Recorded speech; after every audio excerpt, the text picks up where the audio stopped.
I started, I thought one man was in trouble and 3 were trying to help him. But after I found 2 pounds of tobacco, 2 pieces of brass, and a boat without a pilot heading straight out to sea, I knew they had all been in trouble, and all had taken the hard way out. From the pen of Raymond Chandler, outstanding author of crime fiction, comes his most famous character as CBS presents The Adventures of Philip Marlowe.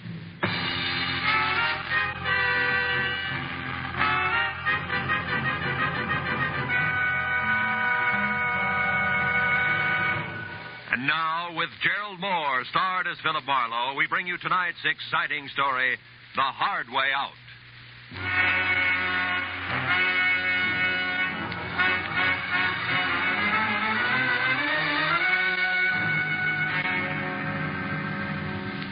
I had killed a shank of the afternoon in a Hollywood department store, trying for the 5th consecutive year to select something unique in a personalized Christmas card.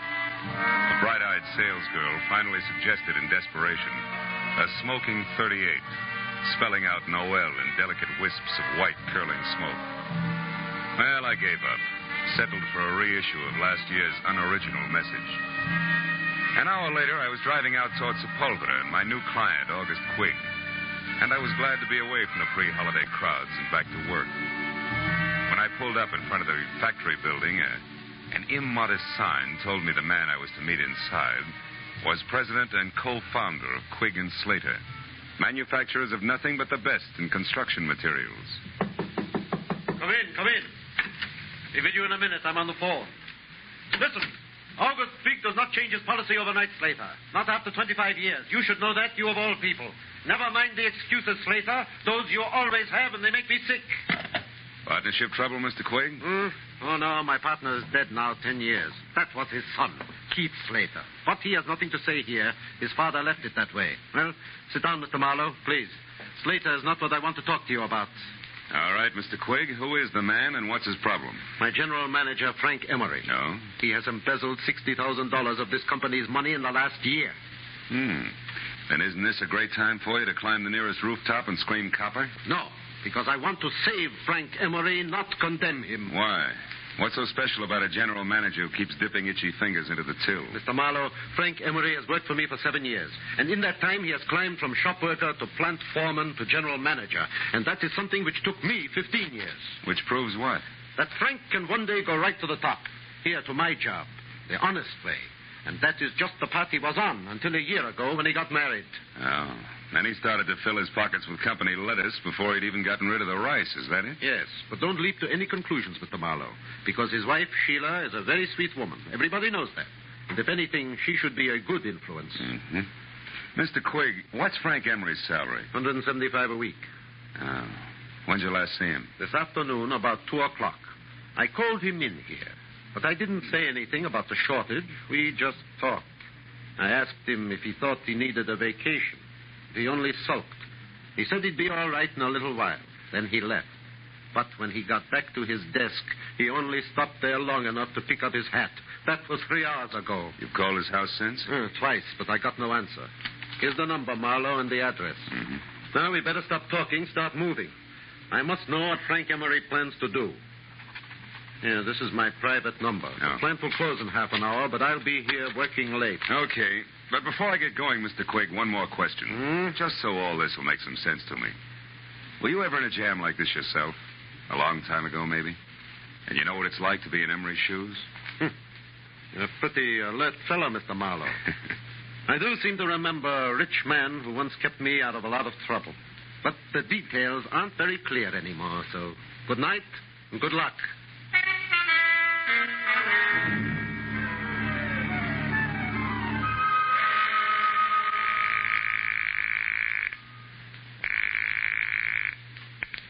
Hello? Mr. Frank Emery, please. I'm sorry, he's not in. Is this Philip Marlowe?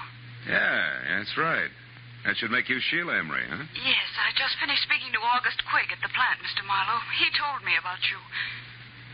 And about Frank. Take it easy, Mrs. Emery. Crying isn't going to help Frank any. Yes, I know. But how can I help Frank? What can I do? I'm not sure, but look, can you meet me right away? I'm at the Golden Crown. It's a cocktail lounge on Santa Monica Boulevard near Bradley. Yes, of course, Mr. Marlowe. I'll be there as soon as possible.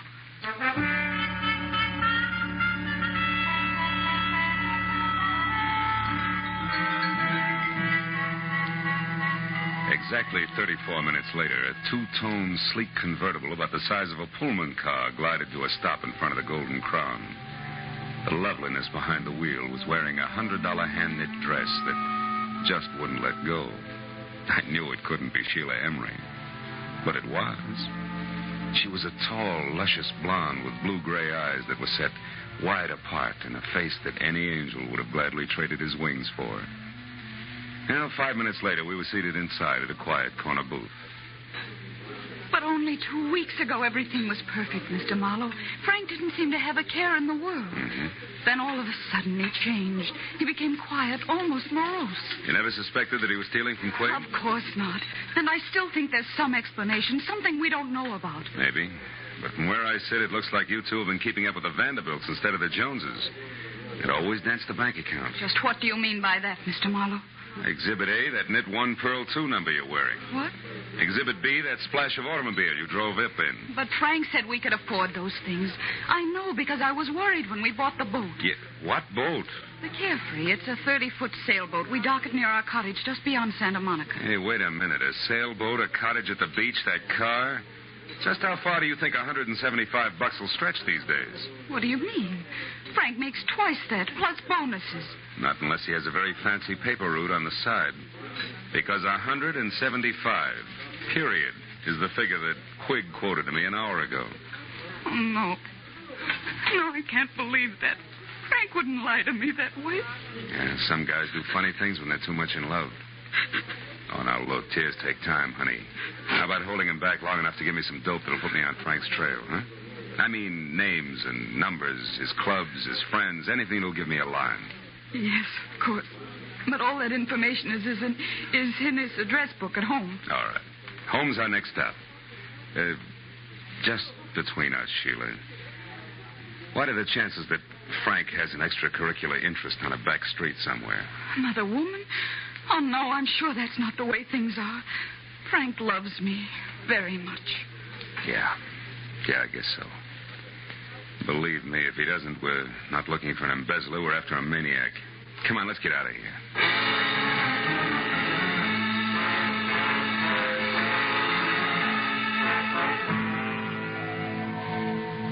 When we left the Golden Crown, Sheila was still crying and in no shape to drive. So after parking my coupe in a nearby lot, we floated out to the Emery place in Brentwood in her two-tone Nash, which did everything at the push of a button except dry a girl's tears. At her house, Sheila pulled herself together long enough to give me a handful of addresses that might possibly lead to Frank Emery. But just as I was about to leave, I noticed a single phone number scribbled in pencil on the edge of a desk blotter. It was Crenshaw 22131. And since Sheila couldn't explain it, I wrote it down on a slip of paper and filed it in my pocket and left. But once outside, I remembered that my car was still on Santa Monica Boulevard at the Golden Crown. So I started back to the house to call a cab. I stopped suddenly at the sound of somebody in the shadows alongside the house. When I moved toward the noise, a man darted out between two trees, and I went after him. Get your hands off. Why? So we can play another round of hide and seek? No dice, brother. I'm getting too old for it. Now, who are you? What are you doing around the Emery place? Come on, let's have it. Say, wait a minute. Aren't you Marlowe? The man August Quig hired? That's right. You still haven't answered my question. Oh, no, but I will now that I know who you are. I'm Keith Slater. Surely dear Quig must have told you of me, the wastrel son of his late partner. He did, but you're still parrying, Slater. Why were you hiding behind those trees? Correction, Marlowe. I wasn't hiding. I was waiting for Frank Emery. All right, we won't argue terms. Why were you waiting? Because I wanted to get hold of Emery and help him before he goes too far. You see, Marlowe, he came back to the office after you left. What? Did he talk to Quig? No, the place had just closed and the old man was out for dinner. Did you talk to Emery? Yes, and it wasn't much fun. That poor fellow's just about out of his mind, Marlowe. Well, he raved on for an hour and a half about how unfair Quig was. Said he knew that I was the one who'd get to run Quig and Slater after the old man died. I don't follow that. When did you become the fair-haired boy around there? Oh, I'm hardly that. But I do own a quarter of the plant, unless, of course, Quig fires me one day. Those are the terms of my father's will. But Quig won't fire you, is that it? He wouldn't think of it. After all, that would keep my dear father from resting easy in his grave. Okay, let's skip it. Exactly what did Frank Emery tell you, Slater? He said that August Quigg was a two-faced liar and that he'd settle with him in his own way. I told Quigg that when he got back from dinner. And I also reminded him that Frank had a key to the office. That didn't faze Quigg, did it? No, he said he never worries twice. If Emery walked in on him, he'd think about what to do about it then. I tell you, Marlowe, we've got to get hold of Frank Emery and stop him before it's too late.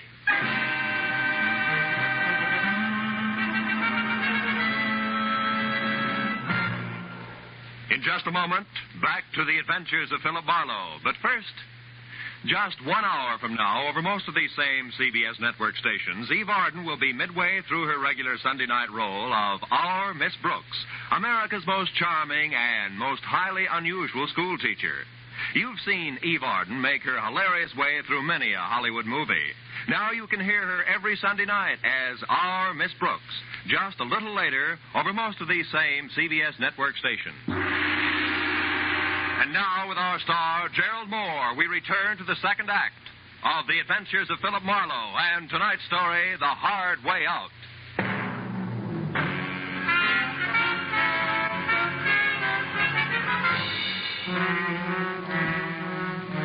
It was nearly an hour later before I was back in my office on Cahuenga with my finger in the dial of the telephone, checking the names and places that Sheila Emery had given me. 2 nightclubs, 3 hotels, and 5 friends later, I'd run through the list without a single kosher lead. Sitting there thinking of all the places a guy could disappear to, I reached into my pocket for a lifesaver and found something else. A slip of paper that read Crenshaw 22131. The number I'd seen on the desk blotter at Emery's place. So, with nothing more to lose than another millimeter off the tip of my index finger, I went back to dialing.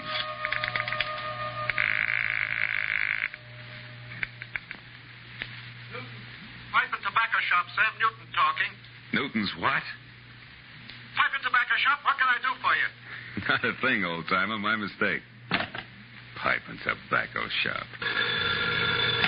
Marlowe speaking. This is Sheila Emery, Marlowe. I think I know where Frank is. You do? Yes, at our cottage at the beach.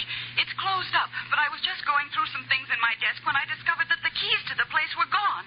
And I clearly remember seeing them only yesterday. What's the exact location of that cottage? It's 2 miles north of Santa Monica and down on the beach, directly behind a large white frame house on the Pacific Coast Highway. Number 1221. You can't miss it. 1221. Okay, I'm leaving right now, and I'll call you as soon as I can, so try not to worry.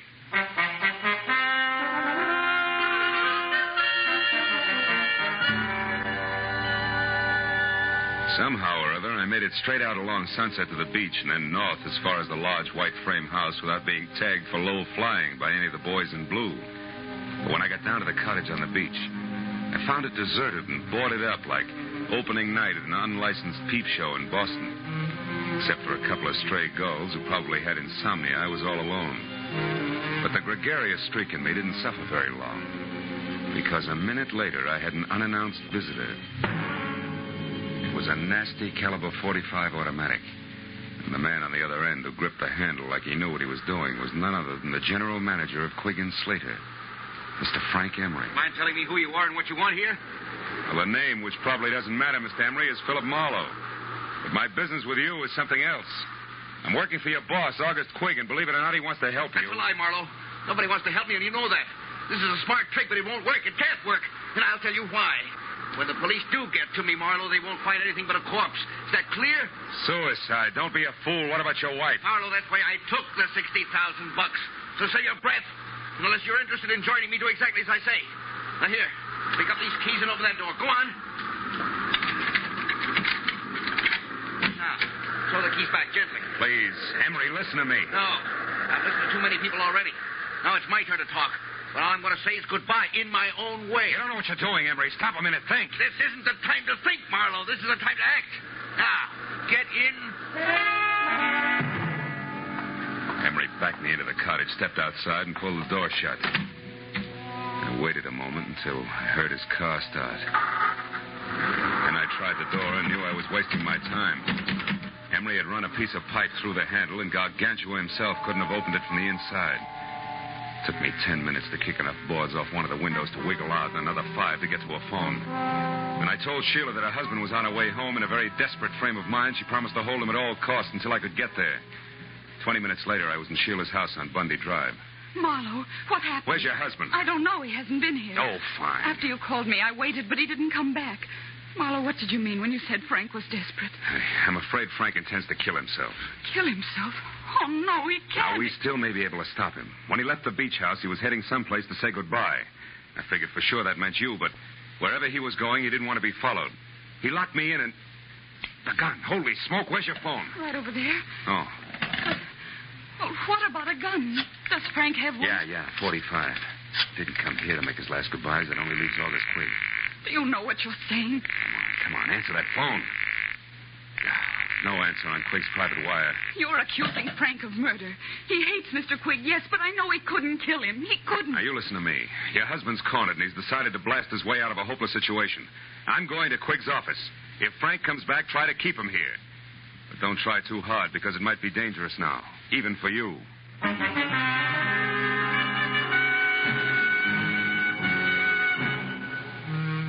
I drove down Sepulveda to the black, hulking plant of Quigg and Slater, pulled over, parked, and walked up the alley toward the side entrance. Through a barred window, I saw the feeble nightlight that glowed in the outer office. Otherwise, the place was dark. When I got to the door, I stopped. A diamond-shaped key stuck out of the lock, and the heavy door was ajar. I eased it open and listened. Nothing. I pulled the key out of the lock and dropped it in my pocket. Then I went inside and switched on the lights. Oh, I found him on the floor next to the desk in his private office. He'd been shot in the chest point blank with a .45, which meant that even before he fell, August Quigg was dead. The room was untouched. Quigg's key case lay in the pencil tray on his desk. I snapped it open and saw what I expected. His diamond-shaped key. I switched off the lights and started out. When I heard heels clicking up the hallway, I backed up against the wall and waited. It was Keith Slater. He hesitated in the open door, a startled look on his face. Good Lord. Quigg. Hello, Slater. Who is it? Marlowe. I wouldn't touch anything if I were you. The police will want to see it just as it is. Marlowe, he's been murdered. I had no idea Frank would go this far. Yeah, he's full of surprises tonight. Are you sure he's not carrying any grudges against you? Frank and I are old friends. That old man in there was different. He wasn't human. He was a machine, a rock crusher with a concrete heart. I'm only sorry it was Frank who did that to him because he'll never be able to get away with it. He doesn't intend to. Plans to commit suicide any minute now. Tell me something straight, Slater. How does he feel about his wife? Is he jealous? Jealous? Why, Marlowe, you don't think that he might kill Sheila? I'm going to call her right away. Wait a minute. If Frank is there, a phone call would only hurry things. Come on, let's go.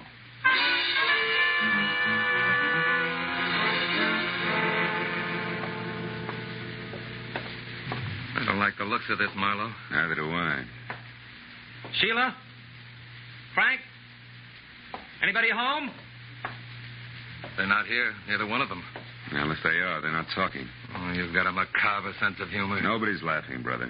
Look, you check upstairs. I'll see what I can find down here. And for once, I hope it's nothing. I gave the ground floor a fast run-through. It was neat and tidy, from copper-potted ivy on the dining room wall to the sunbeam Toastmaster on the breakfast tray. The only thing out of place was a bottle of scotch near the kitchen sink and lipstick on the glass beside it said Sheila. I was back in the living room before I found out why she had needed that bracer. Propped against a bowl of violets on the coffee table were two notes pinned together. The top one was for me, from Sheila. It said, Marlowe, I just found this note from Frank. I'm sure he means that he's going out in our boat, the Carefree. I've got to stop him, Sheila. I turned to Frank's note and was reading it as Slater came down the stairs. Nothing unusual upstairs, Marlowe, did you? What's that? What have you found? Frank's suicide note. He asked Sheila to forgive him and forget him. Yeah, read it yourself. I'm going to call the police. Sure he means that he's going out in our boat, the Carefree. Say. What's wrong? I thought you were going to call the police. I was. But I noticed this phone number here on the desk blotter again. It's a tobacco dealer. Slater, I've got a very wacky idea. I'm going to give it a try.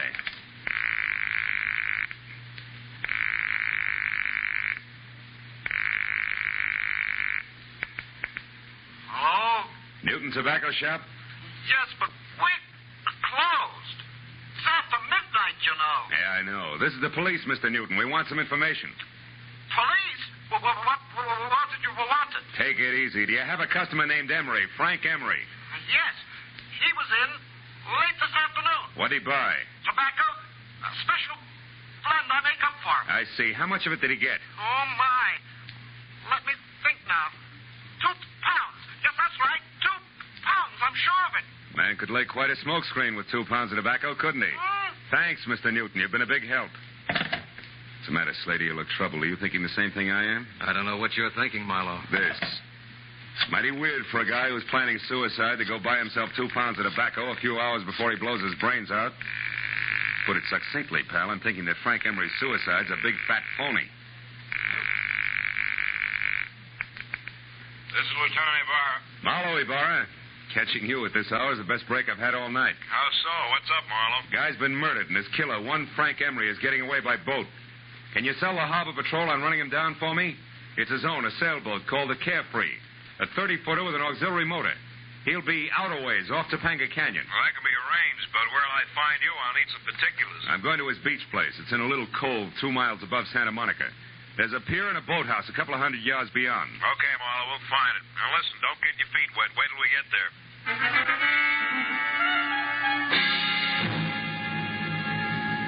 The Emery beach house was deserted and dark. So Slater and I went on to the boathouse, which was dark, too.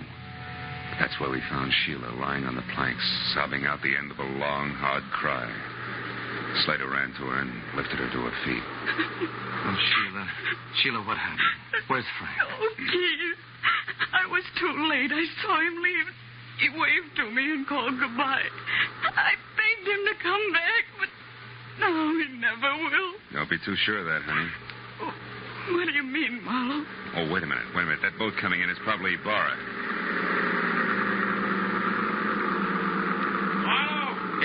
Here, Ibarra. I got another boat out looking for the Carefree, Marlowe, so I came directly here.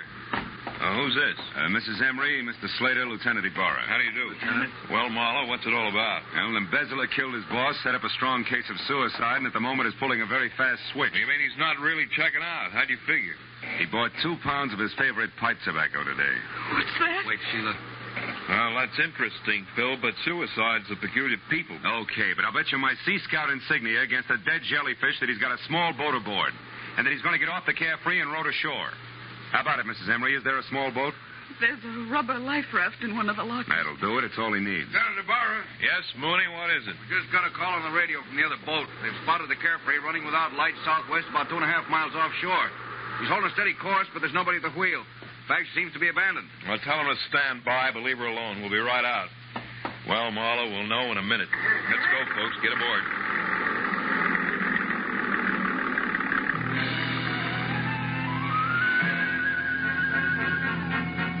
A harbor patrol cutter sliced through the black swells with the easy grace of a head waiter after a $10 tip. And all the way out, it looked as though Marlowe was going to be the bright boy of the evening. When we pulled alongside the Carefree, made her fast and boarded her, it still looked that way. It looked great, right up to the point when Ibarra peered through the porthole in the closed cabin, jerked the door open, and went inside. After that, it didn't look so good. Marlowe, come in here. Is this Frank Emery?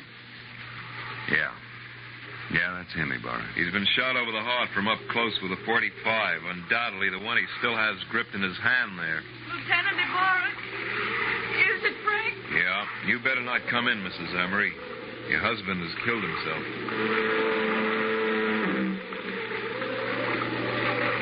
I walked back to the stern and sat down. Ibarra was going through his grim routine inside, and I felt lousy. I stared down vacantly at my feet and only gradually became aware of the little brass cylinder that danced across the deck with every roll of the boat. I picked it up. It was an ejected cartridge from a .45. I'd found an empty .45 cartridge. All at once, things began to take shape for me. Ibarra, hold everything. I was right. Emery didn't commit suicide after all. Phil, the man's body's right here, the gun in his hand. I know, but he was murdered. Now, look, I found this out on deck, and the door to this cabin was closed. Do you remember? When a man is shot with a .45, he drops. He doesn't walk in, close the door, and then fall. Well, that's... Did Emery have any keys on him? Yes, these are his. They're in the ignition by the wheel. Sure. Look, this diamond-shaped one. It matches one I've got in my pocket. Come on out on deck, Ibarra, and watch closely. Hey, Slater. Slater, can I see your key to the side door of the factory? Why, certainly, Marlowe. It's right here in my pocket. It's not in your pocket because it's here in my hand, Slater. You were so excited when you shot Quigg, you ran off and left it sticking in the lock. No. And here's one for you, Mrs. Emery. While the Carefree was still tied up at the dock, you stood right here, surprised your husband in the cabin door, and shot him. This little cartridge was ejected back to the stern. But you forgot about that, because after you shoved him inside and put the gun in his hand, you closed the door. Then you started the motor, locked the wheel, and cut the boat loose. I don't know what you're talking Look out, Ibarra! Ibarra's after your gun! That was nice, Ibarra. Marlowe, I wouldn't have believed this. Don't lose your place, because you'll have to go over it all again. Don't worry, I won't. You see, it's sort of like an equation.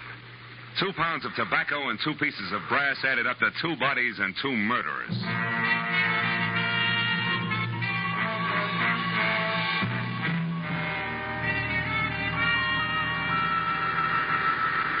Well, Marlowe, it beats me that Mrs. Emery seemed to be nothing but sweet, soft, and stay-at-home nights. Yeah. Yes, she pulled one of the richest double crosses on record. Ibarra, she let her husband steal a fortune for her and even helped him plan a fake suicide to get away. Then she turned around and used this plan, only no fake this time, to kill him. So she'd be free to marry Slater. But you didn't want Slater without the money, right? Right.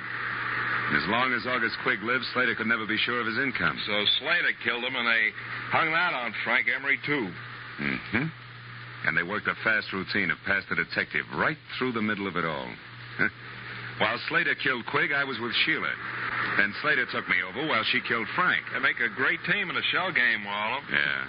But you did all right. Well, see you tomorrow, the report, you know. Good night, Phil.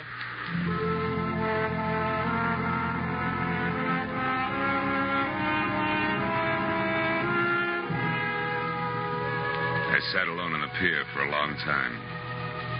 I watched the waves come in, and gradually my mind got untangled from the treachery and violence it had been wrapped up in all night. And the lady turned out to be the tiger. And then as my thoughts plowed back through the whole mess of the afternoon when I'd been shopping for Christmas cards, I made up my mind to cancel my order and have an entirely new set printed up. They say it pays to advertise, and if that's true, right across the top of my new cards in big block letters, I'm going to have the words, goodwill toward men. Who knows?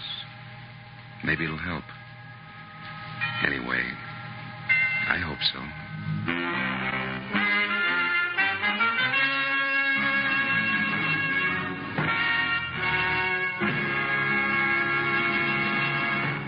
The Adventures of Philip Marlowe, created by Raymond Chandler, stars Gerald Moore, and is produced and directed by Norman MacDonald. Script by Mel Donnelly, Robert Mitchell, and Gene Levitt.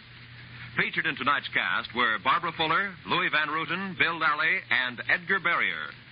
Lieutenant Ibarra was played by Jeff Corey. The special music was conceived and conducted by Richard Arant.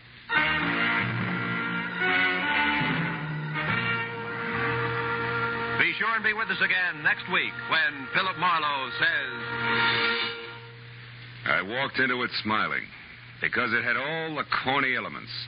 The weird doctor, the beautiful girl, the gloomy house on the windswept cliff, even the hulking menace. Only one thing was missing, the body. And that's when I stopped smiling, because I turned out to be the corpse myself, almost.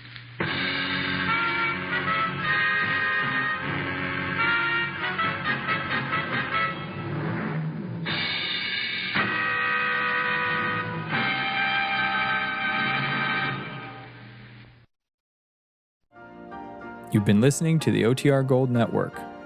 Find more classic radio at otrgold.com.